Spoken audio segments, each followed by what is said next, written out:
Muy buenas tardes, estamos en nuestra sesión número 15. Un saludo especial a aquellos quienes se encuentran en España, en Estados Unidos, en Canadá, en Chile, Argentina, Perú y en todo lugar donde se comparta este video. Estamos en nuestra sesión compartiendo el día de hoy lo que es la gracia y la ley. A veces encontramos cierto conflicto de entendimiento en lo referente del capítulo 2 del libro de Romanos con el libro de Gálatas, el capítulo 2. Así que vamos a leer rápidamente qué es lo que nos cita el capítulo 2 de Romanos. El capítulo 2 de Romanos, en el verso 13, se cita, porque no son los oidores de la ley los justos ante Dios, sino los hacedores de la ley serán, ¿qué cosa? Justificados. Estamos hablando ahí de justificación.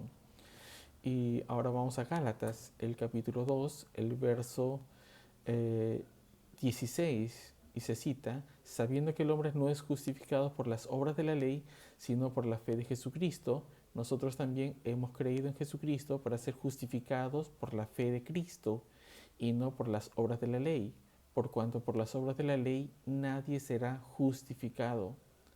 Y aquí parece que hubiera cierta contradicción y lo que sucede es que no sabemos nosotros los componentes de los cuales están hablando. Cuando hablamos, por ejemplo, en un inicio acerca de los llamados mandamientos, que en la lengua hebrea son los asuntos, es como si fuera nuestra constitución política, y eso es lo que habíamos dicho, de que es la base el cual va a regir a toda la nación. Pero después de la constitución política, ¿qué continúa? Su desarrollo. Y a ese desarrollo nosotros lo denominamos leyes.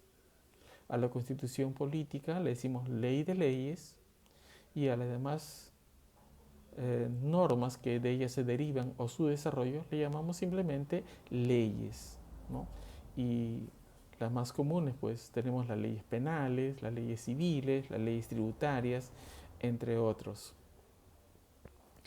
Entonces, distinguiendo, tenemos, por decirlo así, la ley de leyes, que vendrían a ser los asuntos o el decálogo o los 10 mandamientos, como así lo conocemos, ¿no? Y las demás leyes son el desarrollo de esos 10 mandamientos o decálogo o asuntos.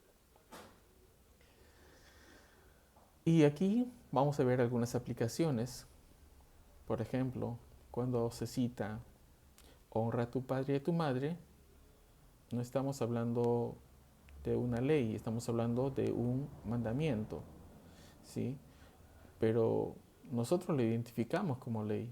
¿Por qué? Porque nuestro lenguaje así la identificamos, ¿no? Cuando decimos, ha hablado el presidente y ha dicho tal y cual cosa, ha ordenado tal y cual cosa, decimos, eso es ley, ¿no? Es una costumbre que así lo identificamos. Pero para aquellos quienes estudiamos las leyes, distinguimos, ¿no? Por ejemplo, decimos, ¿y qué se deriva de este mandamiento? Se derivan leyes. Entonces, si alguien por ahí, en vez de honrar a su papá y a su mamá, lo deshonra, ¿no? Cuando debe de honrarlo, no los honra, entonces estamos diciendo, está infringiendo la norma o la ley de leyes que se cita que debe de honrar a papá y a mamá, ¿no? Entonces, por causa de deshonrar a papá y a mamá, eh, la ley penal puede citar, no digo que sea así, ¿no? Que pase 5 días en la cárcel. Entonces la persona dice, muy bien, voy a cumplir mis 5 días en la cárcel, pero no voy a honrar a mis padres. Y pasa sus 5 días y dice, bien, ahora la ley no me puede castigar porque ya me castigó. Y dentro de los principios es que si una persona ha sido castigada, no puede ser castigada 2 veces por el mismo hecho. Ese es un principio, el nebis in idem, para aquellos que estudian leyes. Entonces, ahí se está justificando por las obras de la ley. Ahí se está justificando. Pero si alguien dice, son los hacedores de la ley los que van a ser justificados, entonces estamos hablando que esa persona ha obedecido la ley de leyes, ¿no? Ha honrado a su padre y a su madre, entonces ahí se está justificando la persona. ¿Por qué? Porque está obedeciendo a Adonai, está obedeciendo a su constitución política, por decirlo de esa manera. Entonces no está siendo justificado por las obras de la ley, sino por ser hacedor de lo que el mandamiento dice. Recordemos que ahí se está identificando a la ley de leyes, ¿no? En este caso al decálogo, por decirlo así. Bien, es por eso que no existe contradicción. No existe contradicción. Es más, hay otros pasajes que van a fortalecer estos conceptos, ¿no? En el libro de 1 Corintios 7:19, por ejemplo, que es lo que cita. Dice, lo que importa es guardar los mandamientos de Dios. Y no lo estoy inventando, ¿no? Así se cita. O en el libro de eh, Apocalipsis 14:12 dice, aquí está la perseverancia de los santos. Está hablando de santos, no está hablando de personas que están en el infierno. Dice, los que guardan los mandamientos de Dios y la fe de Jesús. Quiere decir que van juntas, van juntas. Entonces no tenemos por qué divorciar en modo alguno lo que son los mandamientos, ¿no? Con lo que es la fe de Jesús. No puede existir conflictos, no debe de existir conflictos.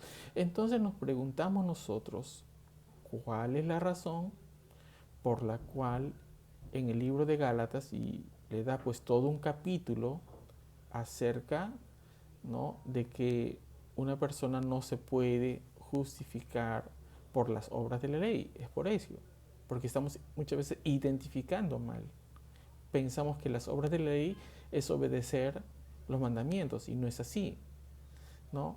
Y dice, por ejemplo, el verso 17 del capítulo 2 de Gálatas, si buscando ser justificados en Cristo también nosotros somos hallados pecadores, ¿es por eso Cristo ministro de pecado? En ninguna manera, porque si las cosas que destruí las mismas vuelvo a edificar, transgresor me hago, porque yo por la ley soy muerto para la ley, ¿no?, a fin de vivir para Dios. Y aquí hay algo importante. ¿Somos muertos para la ley? Sí. Y entonces, ¿por qué decimos los hacedores de la ley son los justificados? Porque estamos identificando mal los elementos. Cuando hablamos de ser hacedores de la ley, para el lenguaje, ¿no?, que a todos llamamos ley, ¿no?, estamos identificando a los mandamientos. Pero para la ley sí somos muertos. ¿Por qué razón? Porque nadie se puede justificar. Ya Cristo murió en una cruz para justificarnos a todos. Entonces nosotros ya no podemos realizar esa muerte para poder justificarnos. No podemos. No está hecho para ser justificado. No, simplemente está para ser sancionado. Pero ni siquiera podríamos ser sancionados. Un ejemplo. La ley decía, por ejemplo, que se tenía que matar un cordero, o qué, ya, muy bien. No decía, suponiendo que no dijera que se tenía que matar un cordero, suponiendo que se dijera que se tiene que crucificar a la persona. Pero si Cristo ya fue crucificado en reemplazo de cada uno de nosotros, los que creemos, ¿podemos crucificar a una persona? No, ya no. ¿Por qué? Porque ya hubo un cordero. Y ese cordero es Cristo. Es de lo que Juan hablaba. El cordero de Dios. Entonces, habiendo definido que se trata de mandamiento, aunque nosotros llamamos a todo pues ley. Habló Adonai, es ley. ¿Por qué? Porque es una autoridad. Pero no estamos identificando que esa ley está definiendo a un mandamiento. Ley se refiere, o las obras de la ley se refiere a las sanciones, a la parte sancionativa por no obedecer, ¿no? Ahora, a ese castigo, si nosotros cumplimos ese castigo, eso no te justifica para con Dios. No te justifica. ¿Qué quiere decir? Por ejemplo, robé y pagué el precio, ¿no? ¿Eso me justifica? No, para con Dios no te justifica. Entonces, ¿qué te justifica para con Dios? El arrepentimiento y decir que tu vida la entregas para ser obediente de la justicia, ¿no? Ese cambio de actitud, creyendo que haciendo a Yeshua HaMashiach el Señor de tu vida es la que te justifica, ¿no? Significa arrepentirse. No significa el mero hecho de decir, bueno, perdóname, como quien dice, acéptame así tal como soy y si quieres me perdonas, si no, no. No, no se refiere a ello. Tiene que haber un cambio de actitud. Y ese cambio de actitud es la que nos permite hallar gracia, por cuanto se dice que los humildes son los que reciben de la gracia, no a los soberbios, no a aquellos que dicen, perdóname pues. Esa es una actitud de soberbia. Pero aquel que se humilla, aquel que dice, me equivoqué, me arrepiento, tengo que cambiar de actitud, ¿no? Y esa actitud es el señorío de Yeshua HaMashiach en mi vida. Entonces ahí sí está justificando, ¿no? Para con Dios. ¿Por qué? Porque está aceptando que sea el señorío de Cristo en su vida, ¿no? Y dentro de ese señorío, ¿no?, está su obediencia, ¿no? Es la obediencia en sí a volverse a quien, a ser servidor de justicia en Yeshua HaMashiach. Entonces ahora sí lo entendemos ahí, la fe, porque se dice que es la fe en quién, en la gracia. No te dice eso, dice la fe en la verdad. Es la fe en la verdad. Y es ahí donde Adonai te extiende su misericordia, te extiende su gracia, su favor. Pero si vas con una soberbia a reclamar algo porque crees que te pertenece, no es esa la actitud. Bien, espero que hayamos distinguido entonces lo que es la ley, lo que es mandamiento y lo que es la gracia. La gracia se entiende como el favor de Adonai. La gracia tanto en la lengua hebrea como en la lengua griega es favor.